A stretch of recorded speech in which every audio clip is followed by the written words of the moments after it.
जय मसीह की। मरकुस 11 के अध्याय के अध्ययन के आखिरी दिन में आपका स्वागत है। आज हम 27 से 33 आयतों को देखेंगे। हम यीशु के पार्थिव जीवन के आखिरी सप्ताह को देख रहे हैं। हमने देखा रविवार को वह राजा की तरह यरूशलेम में प्रवेश किया। उसने लोगों ने होसन्ना के नारे लगाए। सोमवार को उसने मंदिर की सफाई की एक याजक की तरह, और इस बीच उसने शिष्यों को विश्वास के बारे में और फलवंत होने के बारे में अंजीर के पेड़ के माध्यम से शिक्षा दी। और आज मंगलवार था और वह एक भविष्यवक्ता की तरह यरूशलेम में प्रवेश करता है। और फिर उसके शत्रुओं ने उसके साथ वही किया जो इतिहास में हर भविष्यवक्ता के साथ उन्होंने किया था। यीशु के अधिकार पर ही उन्होंने सवाल उठाया। देखिए क्या हुआ 27 से 33 आयतों में। फिर भी यरूशलेम लौट आए।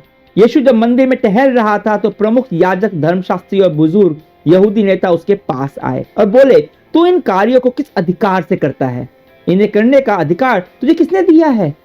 यीशु ने उनसे कहा, मैं तुमसे एक प्रश्न पूछता हूं, यदि मुझे उत्तर दे दो तो मैं तुम्हें बता दूंगा कि मैं यह कार्य किस अधिकार से करता हूं। जो बपतिस्मा यूहन्ना दिया करता था, वह उसे स्वर्ग से प्राप्त हुआ था या मनुष्य से? मुझे उत्तर दो। तो यीशु के प्रश्न पर यह कहते हुए आपस में विचार करने लगे। यदि हम यह कहते हैं यह उसे स्वर्ग से प्राप्त हुआ था, तो यह कहेगा, तो तुमने उसका विश्वास क्यों नहीं करते? किंतु यदि हम यह कहते हैं वह मनुष्य से प्राप्त हुआ, तो लोग हम पर ही क्रोध करेंगे। वे लोगों से बहुत डरते थे, क्योंकि सभी लोग यह मानते थे कि यूहन्ना वास्तव में एक भविष्यवक्ता है। इसलिए उन्होंने यीशु को उत्तर दिया, हम नहीं जानते। इस पर यीशु ने उनसे कहा, तो फिर मैं भी तुम्हें नहीं बताऊंगा कि मैं यह कार्य किस अधिकार से करता हूं। ये जो सवाल प्रधान याजक, धर्मशास्त्री और बुजुर्ग नेता ने यीशु से किया, उसके अधिकार के बारे में, यह आपके और मेरे जीवन में परमेश्वर के अधिकार के बारे में महत्वपूर्ण सच्चाई को उजागर करता है। परमेश्वर क्योंकि परमेश्वर है, इसलिए उसका शासन करने का अधिकार है। उसका अधिकार है कि वह अपनी आज्ञा को मनवाए, परंतु परमेश्वर इस अधिकार को हमारे ऊपर जबरदस्ती थोपते नहीं है। उसके अधिकार को इस पृथ्वी पर स्वीकारना या नकारना हमारे चुनाव पर निर्भर करता है। और सच्चाई तो यह है कि हम में से हर कोई जीवन में या तो परमेश्वर के अधिकार को स्वीकारता है या फिर उस पर सवाल उठाता है। परमेश्वर चाहे तो अपने अधिकार को हमारे ऊपर थोप भी सकता है, पर वह ऐसा करता नहीं है। यह उसकी विनम्रता है, और यह विनम्रता उसका चरित्र है जो वह हमसे भी चाहता है। हमारे ऊपर दो प्रकार के अधिकार होते हैं। एक होता है वह अधिकार जो पदवी के चलते होता है, जैसे कोई किसी सरकारी अधिकारी का अधिकार हमारे ऊपर, माता पिता का अधिकार, अध्यापक का अधिकार, मेरे बॉस का अधिकार। मेरे को उसकी बात माननी है क्योंकि उस व्यक्ति का मेरे ऊपर अधिकार है, क्योंकि उसकी पदवी मुझसे ऊपर है। पर दूसरा अधिकार होता है आत्मिक अधिकार। वह अधिकार जो परमेश्वर देता है, और वह अधिकार विनम्र होता है, दीन होता है। वह खुद को थोपता नहीं है, खुद को जाहिर नहीं करता है, वह स्वाधीनता देता है। परमेश्वर के पास हमारे जीवन में दोनों प्रकार के अधिकार हैं। पर परमेश्वर होने के नाते जो ताकत उसके पास है, उस अधिकार को परमेश्वर बहुत ही कम इस्तेमाल करते हैं। और उसके आत्मिक अधिकार को अपने जीवन में स्वीकारना या उस पर सवाल उठाना, इसका अधिकार परमेश्वर की विनम्रता हमें देती है। और इस आयतों में हम इन धार्मिक नेताओं को परमेश्वर के अधिकार पर सवाल उठाते हुए देखते हैं, न कि परमेश्वर के अधिकार को पहचान कर, उसे स्वीकार कर, उसके अधीन रहने के। वह यीशु के अधिकार पर सवाल उठाते हैं, और यह शुरू से ही वह ऐसा करते आ रहे थे। क्यों? क्योंकि यीशु उनके जीवन जीने के तरीके और उनकी पदवी के कारण जो उनका अधिकार है, उसको चुनौती दे रहा था। हम क्यों परमेश्वर के अधिकार पर सवाल उठाते हैं? क्यों कुछ लोग यीशु के अधिकार को नहीं स्वीकारते? क्योंकि वह उनके जीवन के तौर तरीकों को चुनौती देता है। यीशु के अधिकार को स्वीकारने का अर्थ है अपने आप को उसके अधीन करना, अपना खुद के जीवन पर जो अधिकार, जो नियंत्रण है, जो आपको लगता है नियंत्रण है, उसको छोड़ देना, उसे जाने देना। मैं चाहता हूं, मैं जैसा चाहूं वैसा करूं, जैसा चाहूं वैसा जीऊं, मेरा जीवन है, मेरा निर्णय है। मैं नहीं चाहता परमेश्वर मेरे जीवन का संचालन करे, मेरे जीवन के अंदर वो इंटरफेयर करे। क्या कारण होता है इस तरह के अहंकार का?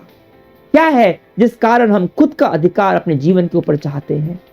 क्यों हम खुद की कोशिशों से जीवन जीना बेहतर समझते हैं, ना कि उस पर निर्भर होकर? ये धार्मिक नेता व्यक्तिगत चुनौतियों में एक अध्ययन है, हृदय की चुनौतियां जिसका हम सभी सामना करते हैं। क्यों हम परमेश्वर के अधिकार पर सवाल उठाते हैं? क्यों हम आत्मिक अधिकारों पर सवाल उठाते हैं? इसका कारण एक ही है, क्योंकि हमें डर लगता है। डर लगता है हमें। इन धार्मिक नेताओं में 3 कारण दिखाई पड़ते हैं जिस कारण से हम यीशु के अधिकार पर, परमेश्वर के अधिकार पर सवाल उठाते हैं। 3 तरह के डर। हमें बदलाव से डर लगता है, दूसरा हम दूसरे क्या कहेंगे हमें उससे डर लगता है, तीसरा सच्चाई का सामना करने से डर लगता है। पहला, हम हमारे जीवन में परमेश्वर के अधिकार पर सवाल इसलिए उठाते हैं क्योंकि बदलाव से हमें डर लगता है। अगर आप परमेश्वर के अधिकार के अधीन जीवन जीते हैं तो वह कुछ तो बदलेगा, आपके हृदय में कुछ तो बदलेगा, आपके जीवन में वो कुछ तो बदलेगा। आपकी कुछ आदतें बदलने के लिए वो आपसे कहेगा, पर बात यह कि उन आदतों से आप इतना प्यार करते हो कि उन्हें छोड़ना नहीं चाहते, इसलिए डरते हो। वह आपको ऐसे स्थान पर जाने को कहेगा जहां आप जाना नहीं चाहते, और अनजान स्थान से, अनजान जगहों से हमें डर लगता है। तो आप क्या करते हो? परमेश्वर के अधिकार पर प्रश्न चिन्ह लगाते हो। किस अधिकार से वह यह बदलाव करने को कह रहा है? क्या अधिकार है उसका मेरे ऊपर? अभी अपने जीवन में देखिए, जरूरत पड़े तो अभी पॉज बटन दबाइए, वीडियो को पॉज कीजिए, सोचिए कौन से वो जगह है, स्थान है आपके जीवन में जहां आप परमेश्वर को न कह रहे हो।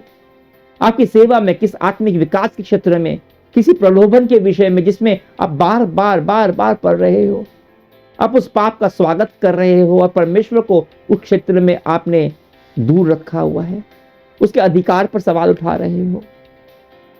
और यह वही क्षेत्र होगा, वही स्थान होगा जहां आप बदलाव से डरते हो, क्योंकि हम अपना पसंदीदा जीवन छोड़ना नहीं चाहते, परमेश्वर के जीवन को अपनाना नहीं चाहते, और इसलिए उसके अधिकार के ऊपर सवाल उठाते हैं, उसके अधिकार को अस्वीकार करते हैं, उसके हमारे ऊपर जो शासन करने का अधिकार है उसको नकारते हैं। और दूसरा कारण जिस वजह से इस धार्मिक नेताओं ने यीशु के अधिकार पर सवाल उठाया वह था कि वे दूसरों की राय से डरते थे। लोग क्या कहेंगे? उन्होंने यीशु से सवाल किया वह किस अधिकार से यह सब कुछ करता है। यीशु ने पलट कर सवाल पूछा, जैसा कि वो पूछा करते थे, यूहन्ना किस अधिकार से बपतिस्मा देता था, परमेश्वर की या मनुष्य की? यहां इन धार्मिक नेताओं को डर था कि अगर वे बोलेंगे यूहन्ना मनुष्य के अधिकार से बपतिस्मा देता था तो लोग नाराज हो जाएंगे, क्योंकि वह मानते थे कि यूहन्ना भविष्यवक्ता था। तो इसलिए उन्होंने कहा हम नहीं जानते। वे लोगों से डरते थे कि लोग क्या कहेंगे, अगर उनकी राय के विरोध में हमने कुछ किया, कुछ कहा तो क्या कहेंगे। यहां ये धार्मिक नेता यूहन्ना के साथ परमेश्वर के अधिकार को लोगों के डर के कारण अस्वीकार नहीं कर पाए। पर सोचिए कितनी बार ठीक इसका उल्टा होता है। आप यीशु के अपने जीवन पर अधिकार को इसलिए नहीं स्वीकारते कि लोग क्या कहेंगे। वे आपसे सच कहने को कहते हैं पर आप कह नहीं पाते क्योंकि लोग क्या कहेंगे। कितनी बार सुसमाचार नहीं सुनाते यह सोचकर कि सामने वाला क्या सोचेगा।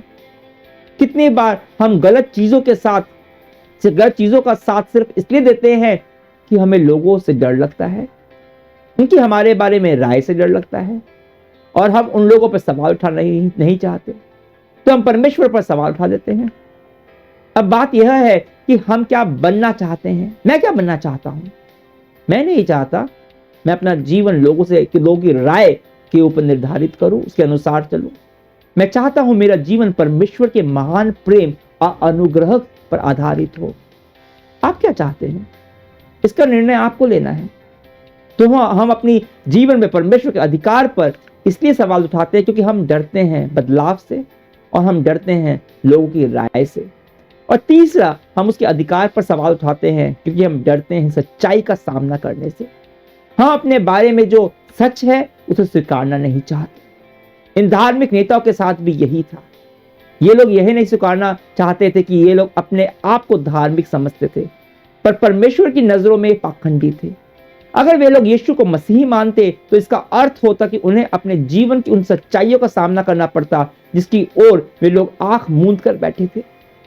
अपने बारे में सच्चाई का सामना करना असहज होता है। वे आपके अहंकार को कुचल देता है, और इंसानों को लगता है कि अपने अहंकार के बिना वे लोग कमजोर पड़ गए हैं। अपने अहंकार के पीछे अपनी दुर्बलताओं को छिपाते हैं, पर अपने बारे में सच्चाई का सामना करने में शक्ति है, सामर्थ्य है, यह स्वीकारने में कि मैं दुर्बल हूं, मैं गलत हूं, मेरी परिस्थितियां मेरे नियंत्रण के बाहर हैं और मुझे परमेश्वर की आवश्यकता है, मुझे यीशु की आवश्यकता है। क्योंकि जब आप ऐसा करते हो तो आप परमेश्वर की ताकत को, उसके सामर्थ्य को अपने अंदर काम करने देते हो। पर यह आपको दीन बनाता है, विनम्र बनाता है, और इसलिए आप सच्चाई स्वीकारना नहीं चाहते, जबकि अंदर आपकी सच्चाई, आप सच्चाई को जानते हो, वो स्वीकारना नहीं है। तो अपने पर सवाल उठाने के बदले आप परमेश्वर पर सवाल उठाते हो। यीशु जानता है कि वह किस अधिकार से सब करता है। यूहन्ना के सुसमाचार में यीशु कहता है उसका अधिकार पिता से है, पुत्र परमेश्वर का अधिकार पिता परमेश्वर से है। पर सच्चाई को यह धार्मिक नेता नहीं देख पा रहे थे या देखना नहीं चाहते थे। तो इन आयातों को पढ़ते हुए जो सवाल मैं खुद से पूछना चाहूंगा वह यह है कि मेरा जीवन किसके अधिकार में है? क्या मेरे खुद के अधिकार में या परमेश्वर के अधिकार में? सच तो यह है कि जब मेरे को सिर्फ लगता है कि मैं अपने जीवन का नियंत्रण कर रहा हूं, मेरे अपने जीवन पर अधिकार है, मैं अपने जीवन का संचालन कर रहा हूं, तो सच्चाई ये है कि अगर मेरा जीवन का संचालन परमेश्वर नहीं कर रहा तो शैतान कर रहा है, इस संसार की ताकतें कर रही हैं। और इस तरह का जीवन एक सामर्थ्यहीन जीवन है, अकेला जीवन है। जबकि यीशु में परमेश्वर के अधिकार को स्वीकारने में सामर्थ्य है, विजय है, आनंद है, सुरक्षा है। पर इसकी शुरुआत कैसे होती है? विनम्रता से, खुद को दीन करने से, दीनता के साथ ये छोटी सी, बहुत ही छोटी सी प्रार्थना, एक सरल सी प्रार्थना करते हैं। यीशु हमारे प्रभु पिता परमेश्वर, मेरे जीवन पर तेरे अधिकार को मैं स्वीकारता हूं, यीशु के नाम से, आमीन। अगले सप्ताह हमसे जरूर जुड़िएगा। हम यीशु की उन शिक्षाओं को समझेंगे जो आपके जीवन को पूरी तरह से बदलने की क्षमता रखते हैं। अपने भाई विवेक रे को आज्ञा दीजिए। परमेश्वर की महिमा हो।